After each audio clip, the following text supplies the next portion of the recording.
नमस्कार दोस्तों, स्वागत करता हूं आपका हमारे इस YouTube चैनल पे। दोस्तों, आज के इस वीडियो में हम जानेंगे एक बहुत ही मोटिवेशनल स्टोरी जो कि हमें गौतम बुद्धा ने खुद बताई है। उस समय की बात है जब भगवान बुद्ध इस धरती पर अवतरित थे। एक व्यक्ति जिसके पास धन दौलत की कोई कमी नहीं थी, उसके साथ जीवन काटने वाले उसकी पत्नी और राम लक्ष्मण जैसे 2 बच्चे भी थे। उसके पास सब कुछ था। फिर भी एक दिन उस व्यक्ति के मन में भगवान को पाने की लालसा जागी। उसने सोचा कि मैंने बहुत सारा धन कमा लिया, अब कभी धन की कमी नहीं आएगी, पर मेरे पास ईश्वर नहीं है, मुझे ईश्वर के दर्शन करने हैं। उस व्यक्ति ने ईश्वर खोजने की ठान ली। फिर उसने कई सारे मंदिरों और धर्म स्थानों का निर्माण करवाया, पर उससे ईश्वर के दर्शन नहीं हुए। फिर उसने दान पुण्य करना शुरू किया। उसके खजाने में कई सारा धन दान पुण्य में लगा दिया, फिर भी उसे ईश्वर नहीं मिले। फिर उस व्यक्ति ने सोचा कि अब मैं बड़े बड़े धामों के तीर्थ करता हूँ। उस व्यक्ति ने कई तीर्थ स्थानों के दर्शन किए। ऐसे ही 20 साल गुजर गए, पर उस व्यक्ति को ईश्वर नहीं मिले।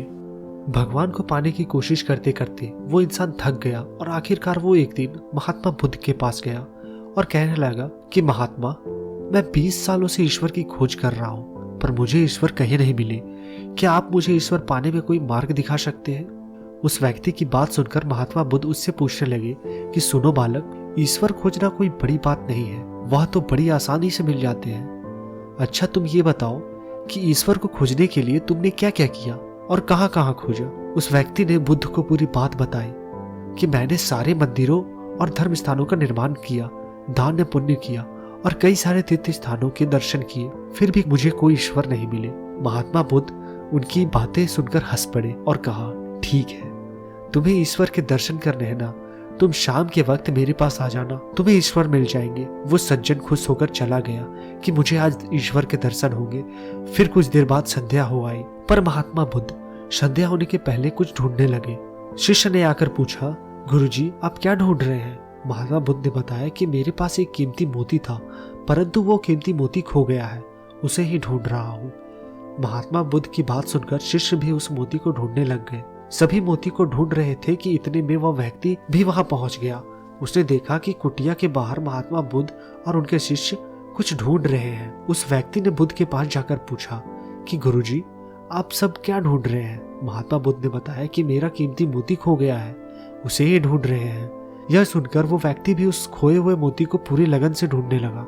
ढूंढते ढूंढते रात हो आई, पर मोती नहीं मिला। वह व्यक्ति परेशान हो गया। फिर महात्मा बुद्ध से पूछा कि गुरुजी, आपने आखिरी बार मोती को कहाँ देखा था? ठीक से याद कीजिए। महात्मा बुद्ध सोच कर बताते हैं कि मैंने आखिरी बार मोती को कुटिया के अंदर देखा था। वह सुनकर वह व्यक्ति आदमी थोड़ा गुस्सा हो गया और बुद्ध से कहने लगा, लगता है आप में थोड़ी सी भी अकल नहीं है। अगर मोती आपके कुटिया के अंदर गुम हुआ है तो कुटिया के अंदर ही मिलेगा ना, बाहर थोड़ी ना मिलेगा। आप सब व्यर्थ में बाहर इधर उधर ढूंढ रहे हैं और मुझे भी अपने साथ ढूंढा रहे हैं। आप अपना भी समय व्यर्थ कर रहे हैं, पर दूसरों का भी समय व्यर्थ कर रहे हैं। फिर महात्मा बुद्ध उस व्यक्ति के सामने देखकर मुस्कुराने लगे। यह देखकर वह व्यक्ति बोला कि महात्मा, आप हंस रहे हैं, मुझे कुछ समझ में नहीं आया। महात्मा बुद्ध बोले, वत्स, मैं तुम्हें यहाँ बुलाकर यही तो समझाना चाहता था कि जिस ईश्वर को तुम 20 सालों से बिना सोचे समझे ढूंढ रहे हो, उसे तुमने कभी अपने अंदर की कुटिया में खोजा ही नहीं। ईश्वर कभी खोजने से नहीं मिलते, उनके लिए तन मन पवित्र होना चाहिए, तभी ईश्वर के दर्शन होते हैं। अगर तुम ईश्वर के सच्चे दर्शन करना चाहते हो तो इधर उधर भटकना छोड़कर अपने अंदर आत्मा में ध्यान लगाओ, ईश्वर तुम्हें वहीं मिलेंगे। अपने अंदर के ईश्वर को तुम देखोगे तो हर जगह हर इंसान तुम्हें बस ईश्वर ही दिखाई देगा। महात्मा बुद्ध की अमृत भरी वाणी सुनकर उस व्यक्ति को अपनी गलती का एहसास हुआ और बुद्ध के चरणों में गिर पड़ा और माफी मांगने लगा। कहा कि मैं व्यर्थ में ही इधर उधर भटक रहा था, वास्तव में तो भगवान अंदर ही होते हैं। तो दोस्तों, यहाँ पर ये कहानी समाप्त होती है। मुझे उम्मीद है कि आपको ये वीडियो पसंद आई होगी। अगर पसंद आई है तो प्लीज़ इसे लाइक एंड शेयर कर दीजिए। कोई सवाल या सुझाव हो तो कमेंट बॉक्स में कमेंट कर दीजिएगा। अगर आप हमारे चैनल पर नए हो तो प्लीज़ हमारे चैनल को सब्सक्राइब कीजिए, साथ ही साथ बेल आइकन को भी दबा दीजिएगा। मिलते हैं आने वाले वीडियोज़ में, तब तक के लिए जय Hind, Vande Mataram and stay safe.